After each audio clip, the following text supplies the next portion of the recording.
통상적으로 이런 기업들이 실적 발표를 하면 어닝콜이라고 그런 스크립트를 넣어줍니다. 시킹 알파에서요. 해당 티커를 치고요. 크래프트 하인즈의 어닝 부분에 들어가서 트랜스크립트, 이게 뭐냐면 기관 투자자들과 일반 투자자들 간에 크래프트 하인즈의 경영진들이 의견을 공유하는 겁니다. 실적 발표를 하고요. 질문사항들을 받고 답을 하는 형식인데 이게 굉장히 길거든요. 요즘에는 구글 번역이 잘 돼 있기 때문에 싱글 페이지로 하셔가지고 이 부분을 꾸준하게 쭉 읽어보시기를 추천을 드리고요. 이 대화 속에서 왜 주가가 하락했는지, 그리고 앞으로 19년도는 어떤 방향으로 갈지에 대한 그런 힌트들이 숨어있기 때문에 꼭 보시기를 추천드리고, 지금 시간 관계상 제가 정리한 내용을 보여드릴게요. 그럼 이런 크래프트 하인즈의 주가 폭락 이유에 대해서 세 가지로 말씀드리면, 첫 번째로 실적 부진이 있었고요. 두 번째는 SEC에서 회계 처리 문제로 조사를 하겠다라는 그런 소환장이 발부가 됐거든요. SEC는 미국 증시관리감독 기관인데 우리나라로 치면 금융감독원 정도가 될 수 있습니다. 그리고 세 번째는 가장 큰 배당컷이 발생했는데 기존 연간 2.5달러를 지급하는 거에서 1.6달러, 즉 36%가 감액된 배당금을 지급하겠다라고 발표를 했거든요. 각 이런 요인들에 대해서 크래프트 하인즈사에서 그런 질문에 대한 답을 내놨는데, 실적 부진에 대해서는요, 오히려 매출은 증대했다, Q는 증가했는데 P가 제대로 따라가주지 못해서 수익성이 악화됐다, 이렇게 얘기를 했고요.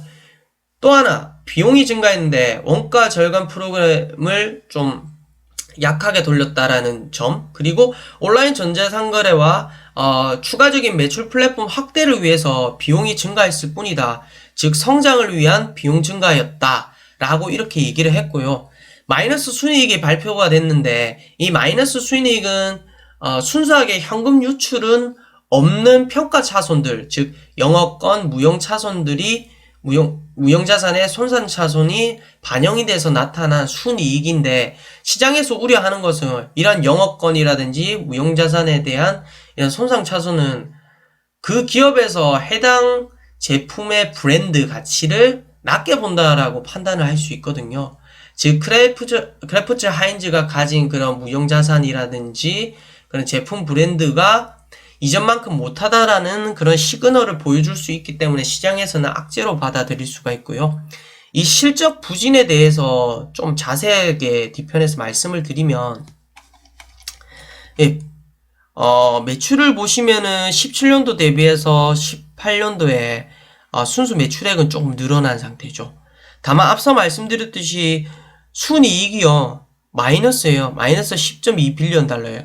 근데 여기서 아까 말씀드렸듯이 영업권 무형차손은, 그 손상차손은 실질적인 현금 유출이 없는 활동이거든요. 위에서 판관비 쪽에 보시면은 무려 19빌리언 달러로 판관비가 책정이 되어 있어요. Selling General Expensive, 이게 판관비거든요. 여기서 굿윌이랑 인텐지브, 요게 영업권과 무형자산에 대한 손상차손인데 이게 거진 15.8빌리언 달러가 책정이 되어 있습니다. 그렇기 때문에 이 15.8빌리언 달러, 이 금액은 실질적으로 현금 유출이 있는 그런 손실은 아니다 라는 것을 감안해서 보셔야 됩니다. 그렇기 때문에 현금 흐름표를 보셔야 되는 것이고요. 현금 흐름표를 감안하더라도 매출이라든지 EPS 증가가 시장의 그런 예상치에 부합하지 못했기 때문에 실적 부진이라 이렇게 얘기를 할 수 있는 거고, 그런 실적 부진에 대해서 크래프트 하인즈 경영진은 어떻게 얘기를 했냐, 여기 보면 프라이스와 볼륨 믹스가 있죠. 크래프트 하인즈는 미국, 그리고 캐나다, 그리고 유럽 쪽과 그런 나머지 이런 국가로 매출처가 다양한데 미국 시장이 가장 큽니다. 근데 여기서 보시면 볼륨은 놀랍게도 전부 다 늘었어요. 그러니까 매출의 Q는 증가했다는 거예요. Q는 아까 앞서 말씀드렸듯이 판관비를 늘리면서 전자상거래라든지 그런 매출 플랫폼은 다양한 것 같아요. 이 결과를 놓고 보면. 다만 프라이스 가격 측면에서 보면 미국 시장 쪽에서는 마이너스 가격을 나타내고 있어요. 즉 저가로 매출을 발생했다는 거고 이게 가격 이전이 제대로 되지 않았다는 것이죠. 다행스러운 거는 크래프츠 경영진 쪽에서 이번 19년도 1분기에 가격 상승을 기대하고 있다라는 발언을 했거든요. 자기네들이 정책을 그렇게 펴겠다고 얘기를 했고, 그렇기 때문에 19년도에 그런 가격 피해 상승에 대한 그런 실적들을 트래킹할 필요는 있을 것 같습니다. 두 번째로 SEC 조사에 대해서는 크래프츠 하인즈 그런 경영진에서 어떻게 말했냐면 18년도 4분기에 2,500만 달러 하나로 약 한 260에서 270억 정도의 그런 비용 누락이 있었다는 것을 발견을 했다고 했거든요. SEC에서 일정 부분 문제가 있다고 조사를 하라고 하니 내부 감사, 즉 외부 로펌 그리고 회계사를 채용을 해서 그 사람들을 통해서 감사를 진행을 하니까 이런 것이 발생을 했고 2,500만 달러가 비용이 누락됐기 때문에 수정 기재를 하겠다라고 얘기를 했고요. 그 다음에 발빠르게 SEC와 협업을 해서 추가적인 문제들에 대해서 대응해 나가겠다라고 답변을 했습니다. 세 번째 배당 컷에 대해서는 앞서 프리캐시 플로우에서 보셨듯이 17년도 때부터 배당 컷에 대한 위험성이 존재했던 것으로 보입니다. 다만 우리가 앞으로 봐야 될 거는요. 과연 그러면 1.6달러로 감액을 했는데 이건 역시 그러면 지급이 가능한 수준인가를 봐야 되겠죠. 그렇기 위해서는 현금 흐름을 봐야 될 건데 그럼 18년도 분기 현금 흐름표를 보면 18년도는 어땠는지 한번 볼게요. 18년도 1분기고요. 2분기, 3분기입니다. 1분기 때 프리캐시 플로우가요. 0.19 빌리언 달러인데 배당금 지급이 무려 0.89 빌리언 달러를 지급했어요. 약 한 0.6 빌리언 달러는 기존에 가지고 있던 현금이라든지 부채를 발행해서 지급을 했다는 얘기가 되겠죠. 2분기도 동일하고요. 2분기는 무려 마이너스 프리캐시 플로우인데 배당금을 추가적으로 지급을 했었고요. 3분기 때는 조금 나아져서 0.5 빌리언 달러의 영업현금을 프리캐시 플로우를 창출했는데 0.76 빌리언 달러의 배당금을 지급을 했습니다. 약 0.2 빌리언 달러만큼의 현금을 꼬아서 지급했다는 얘기가 되겠죠.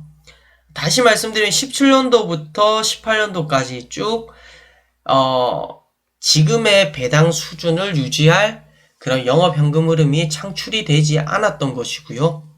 그렇기 때문에 배당 컷이 일어났던 거고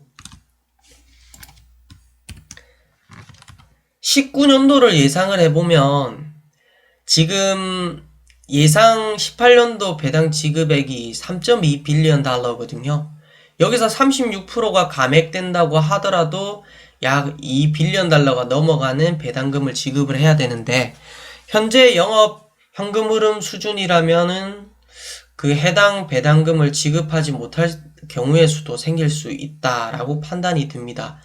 다만 의문점은 드는 게 만약에 3G 캐피탈이 이런 자기네들의 재무 구조를 알았다면은 단순히 36%가 아니라 더 많은 배당금을 삭감했을 수도 있을 거거든요. 근데 36%밖에 감액하지 않았다는 것은 자신들이 생각할 때 이 36%가 마지노선이라고 생각을 하고 19년도에는 오히려 더 좋은 영업현금이 창출될 거라는 그런 믿음이 있기 때문에 36% 수준만큼만 그렇게 감행을 진행한 것으로 추측이 되는 것이고요. 이상 종합을 해보면요. 실적 부진, SEC 조사, 배당 컷 이슈로 인해서 이번 주가 폭락이 이루어졌고요. 배당 컷은 19년도에도 만약 지금과 같은 영업현금 흐름이라면 감액된 배당금 지급도 조금은 힘들 수도 있다라는 게 재무적인 판단이고요. 다만 정량적으로 판단할 부분은 그 경영진들이 우리보다 훨씬 더 재무 상태라든지 현금 흐름에 대해서 더 빠삭하게 알 수 있을 거거든요. 근데 자기네들이 36%라는 그런 가이드라인을 내린 거는 분명히 자신들이 뭔가를 믿고 있는 영업 현금 흐름 창출 조건이 있기 때문이라고 저는 판단이 들고요. 그렇기 때문에 아마 이 36% 감액이 최소 마지노선이지 않을까라는 예측을 해봅니다. 이상 그렇다면 19년도에 크래프트 하인즈의 어떠한 부분들을 추적하면서 봐야 되냐를 한번 정리를 해볼 건데요. 4분기, 그러니까 18년도 4분기에 확정 현금 흐름이 얼마인가를 한번 봐야 될 것 같고요. 지금은 확정되지 않은 실적이기 때문에 현금 흐름표라든지 그런 게 공시가 안 돼 있는 상태이거든요. 그 현금 흐름의 양을 보고 19년도까지 이 배당금이 안전하게 지속될 수 있는가를 최종적으로 판단을 해야 될 것 같고, 그렇다면 19년도 1분기에는 또 현금 흐름이 어떻게 될 것인지 그 현금 흐름에 집중하면서 봐야지 배당금 지급 여부를 안전하게 판단을 할 수 있을 것 같습니다. 어닝콜에서도 얘기를 했는데 경영진이 P의 인상을 예측하고 있다. 그리고 그러한 정책을 펼칠 거라고 자신 있게 얘기를 했거든요. 이 가격 인상이 어떠한 효과를 낼 건지, 통상적으로 가격이 올라가면 가격 저항에 따라서 Q가 내려갈 수도 있거든요. 이 효과가 어떻게 비춰주고 수익성으로 어떻게 환산되는지를 살펴봐야 될 것 같습니다. 그리고 세 번째는 SEC 이슈, 이 조사 내역들이 추가적으로 어떤 내용이 발생할지에 대한 이런 이슈들도 지속적으로 봐야 될 것 같고요. 이런 세 가지 이슈 사항을 지속적으로 바라보면서 크래프트 하인즈를 추가적으로 매수를 할 것인지 아니면 매도를 할 것인지에 대한 판단을 내려야 될 것 같습니다. 이상 투자를 디자인하다 투자이너 JSK였습니다.